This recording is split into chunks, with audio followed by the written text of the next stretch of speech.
Salut à tous, aujourd'hui on va traiter sur les afficheurs matriciels, ce composant électronique les plus utilisés, que ce soit à des fins ludiques dans nos différentes fêtes, qu'à des fins publicitaires dans les quatre coins de nos villes. Nous allons essayer de comprendre de quoi sont-ils constitués, la technologie qui s'y trouve et ensuite comment nous-mêmes pouvons les programmer et faire des différentes animations comme celle-ci. Et du coup, un panneau à LED est un agencement ordonné de différentes lettres reliées entre elles par des fils conducteurs. Et en son sein, on retrouvera soit des LED polychromatiques autant pour moi et qui seront capables de rayonner plusieurs lumières, ou alors des LED monochromatiques qui renfermeront en son sein une seule couleur. Pour mieux me comprendre, vous retrouverez sur le marché des panneaux à LED ayant une seule couleur, vert, rouge, jaune, bleu, ou alors des panneaux à LED fonctionnant sur le système RGB qui vont générer plusieurs couleurs en fonction de l'animation qui est faite. Du coup, comme je l'ai dit, c'est un agencement ordonné de LED entre elles. Et pour les souder, il y a deux technologies à prendre en compte. Il y a la technologie SMD et la technologie DIP. Je vous en parle de la technologie parce qu'elles vont grandement influencer sur la durabilité du projet et surtout sur son ergonomie aussi. Pas du projet, mais du composant en fait. Du coup, la technologie SMD, elle est la plus récente, la plus nouvelle, la plus adaptée à l'évolution nanométrique des composants. Et du coup, son avantage est qu'elle est soudée en surface. On n'a plus besoin de transpercer le typon de la carte mère et de souder les pattes de nos différents composants.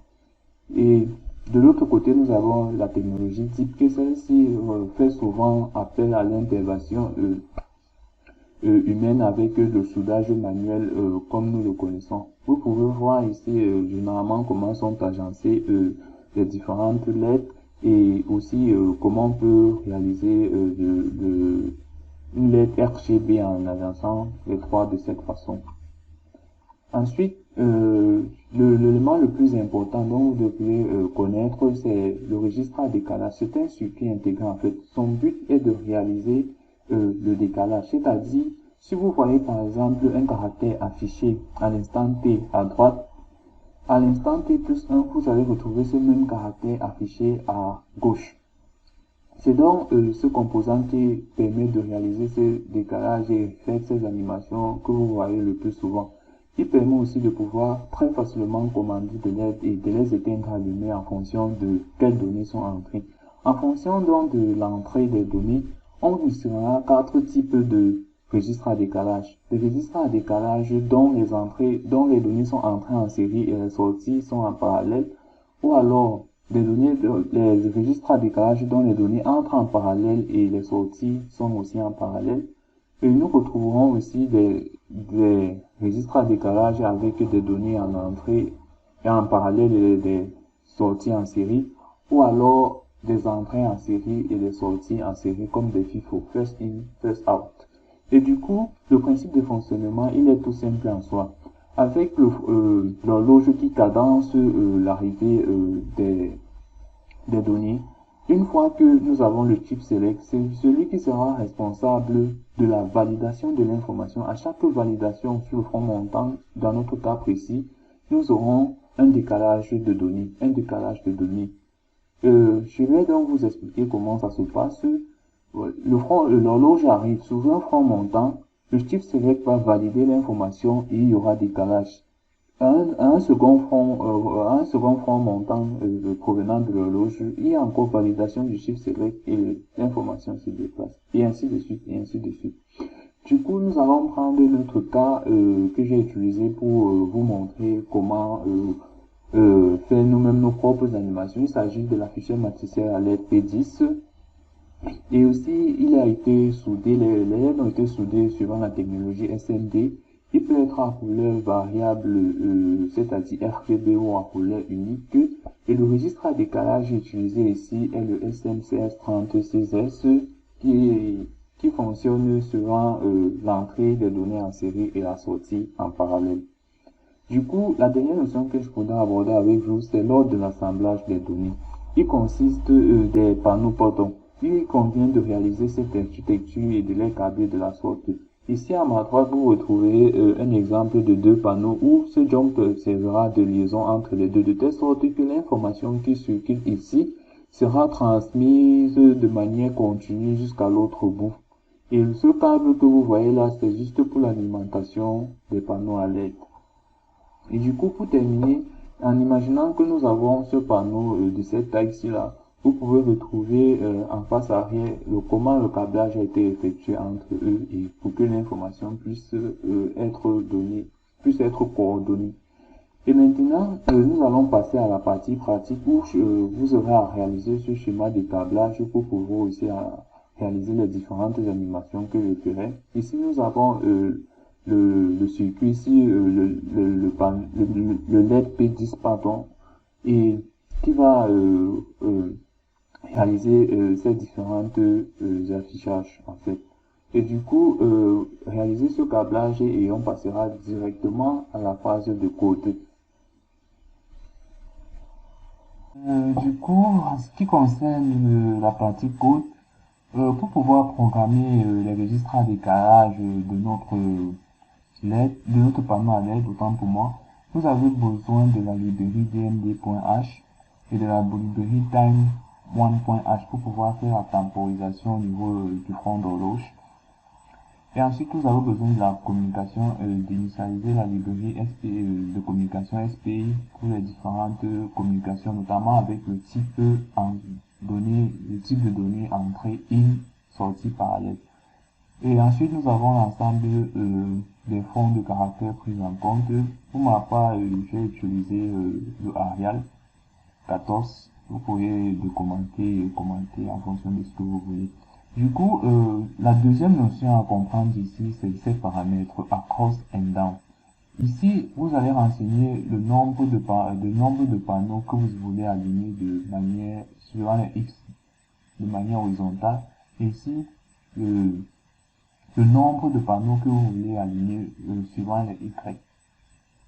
Ici, j'ai mis un juste parce que je ne possède qu'un seul. Et après, on instancie ce composant.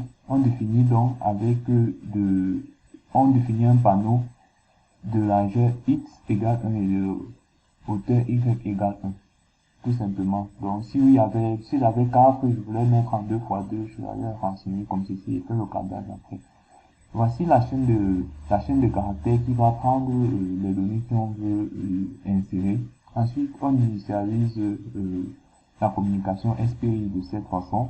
Puis, dans le fichier de configuration, on va initialiser notre timer pour la temporisation au niveau de la réalisation du front d'horloge à 1 seconde. Et ensuite, nous allons vérifier s'il y a une interruption, c'est-à-dire si un problème survient à n'importe quel moment avec scan DMD, le programme doit s'arrêter. Et au début, on efface toutes les lettres. On utilise le clear screen pour effacer toutes les lettres et on initialise la communication série pour l'envoi des données si besoin. Puis, dans le code, on va retrouver test que j'ai initialisé à 2022 que vous pouvez retrouver là. Et ensuite, nous avons la fonction throwbox qui va nous permettre de dessiner ce rectangle tout autour que vous pouvez voir là. Et je n'ai juste qu'à renseigner le X de départ, le Y de départ, le X d'arrivée, le Y d'arrivée. Comme c'est un panneau de 32 pixels sur 16 pixels, le point de départ 00 est là et le point d'arrivée 3115 est là. Ensuite, pour afficher du texte, on utilise drawstring et qui va prendre à paramètre le point de départ. Ici, j'ai dit que on commence au pixel 2 et à la donnée en Y1. Puis, on donne notre texte qui est la donnée et ensuite, on renseigne la taille puis le mode. Pour retrouver le mode, je suis allé consulter le fichier d'entête de la librairie dmd.h et j'ai retrouvé l'ensemble des modes qu'on peut utiliser. Et pour l'autre cas, j'ai juste utilisé le mode normal. Du coup, je reviens à mon code. Nous allons donc passer maintenant au clignotement de LED. Pour cela, je vais d'abord commenter ce bout de code.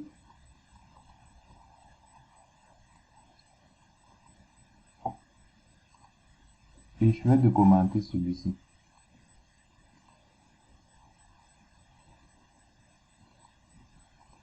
Maintenant, nous allons téléverser et on va voir le résultat. La lettre clignote. Qu'est-ce qui se passe derrière en fait? La lettre clignote, c'est le simple fait qu'on va jouer avec nos impressions rétiniennes, notre incapacité à pouvoir percevoir que on a effacé à un moment donné avant de réafficher encore tout, puisque au-delà d'une certaine fréquence, notre œil ne peut pas voir de manière distinctive un certain nombre de phénomènes. Et c'est justement ce qui se passe. Nous avons d'abord affiché notre test avec la fonction TrueScreen, puis j'ai donné une temporisation de 2 secondes. Si je réduis cette temporisation, vous aurez l'impression qu'à tout moment, ça clignote, ça clignote, ça clignote, ça clignote. Pourtant, qu'est-ce que je fais? Je temporise pour pouvoir afficher. Ensuite, j'efface et je temporise encore 1 minute, 1 seconde autant pour moi. Et c'est ce processus qui sera répété indéfiniment et vous avez l'impression que ça clignote. Pourtant, derrière, on efface, on affiche, on efface, on affiche, on efface, on affiche. C'est ce qui se cache derrière. Et maintenant, nous allons passer à la fonction défilement. Et une fois de plus, je vais encore commenter le code. Et je vais décommenter celui-ci. C'est là. Du coup, pour faire défiler le test, on a besoin de 2 fonctions, ThroWMarking et StepMarking. Puis, on va jouer avec le temps, comparer à chaque fois le temps, et ensuite donner un intervalle. Si vous voulez que le test puisse défiler rapidement ou moins rapidement, il conviendrait de modifier respectivement en normal temps si vous voulez que le temps, ça prenne plus de temps pour défiler, ou alors si vous voulez à réduire, si vous voulez que ça défile rapidement. Moi, je définis juste un intervalle de 100 à vous de voir. Maintenant, pour afficher le test, par exemple, l'exemple ici, nous allons afficher, faire défiler de la droite vers la gauche. Et pour cela, nous allons renseigner ici, là, le paramètre -1. Dans StepMarking, le premier paramètre, si vous regardez le prototype, il va faire varier à -1, ça va aller de la droite vers la gauche, et à 1, si on renseigne à 1, ça va faire varier de la gauche vers la droite. Et le deuxième paramètre doit prendre en compte suivant les Y. Mettre à 1 va faire défiler cela du bas vers le haut, et mettre à -1 va faire défiler cela du haut vers le bas si je ne dis pas de bêtises. Et mettre cela 1 va nous faire des diagonales, par exemple, -1, ça va nous faire des diagonales dans tous les sens, que ce soit le point de départ ici, ici, ici. Du coup, le dernier paramètre à prendre en compte, c'est au niveau du départ. Si vous rencontrez, il y a encore cette fonction, il y a encore cette variable displayAcross. Ça nous permet de prendre le nombre de pixels sur lesquels le panneau doit pouvoir afficher, doit pouvoir faire défiler. Ici, je n'avais qu'un seul panneau, du coup, ça fait 32 pixels fois 1, et ce coup, ça reste toujours à 1. Et on fait -1 parce que ça part de 0 jusqu'à 31, ou alors 63, puis feront 64. Du coup, c'est important de prendre ceci. Puisque je vais faire défiler de la droite vers la gauche, ce paramètre ici-là va commencer à 31. Si je veux faire défiler cela de la gauche vers la droite, je vais mettre ceci à 0. Du coup, l'information va commencer là et continuer ainsi. Et nous allons donc te laisser pour que vous puissiez voir en soi le résultat final. Vous voyez bien comme ça défile. Ainsi de suite. S'il y avait l'autre panneau, si on avait mis displayAcross à 2, ça allait continuer tout droit, tout droit, tout droit, tout droit. Et du coup, comme je vous l'ai dit, si on veut faire défiler maintenant de la gauche vers la droite, on va tout simplement remplacer ce paramètre. Ici, on va mettre à 0. Et ici, on va venir mettre à 1. Puis, je te le laisse. Et on a notre résultat. Si on avait mis d'autres panneaux là, ça allait continuer, l'information allait commencer plutôt là et aller dans ce sens-ci. Du coup, c'est ce bout de code que je voulais partager avec vous. Dans la prochaine vidéo, je vous montrerai comment nous-mêmes afficher notre propre heure en utilisant le DS3132 ou ses variantes pour récupérer l'heure actuelle et de l'afficher sur ce panneau. Ainsi, vous pourrez gagner vos petits marchés, vos petits projets. Et bien sûr, je renseignerai en description l'ensemble des fichiers librairies, l'ensemble du code et aussi notre chaîne Telegram si vous voulez, si vous avez d'autres questions ou des idées de projets sur lesquels vous bloquez, on se ferait une joie de vous aider. Je vous remercie et à la prochaine.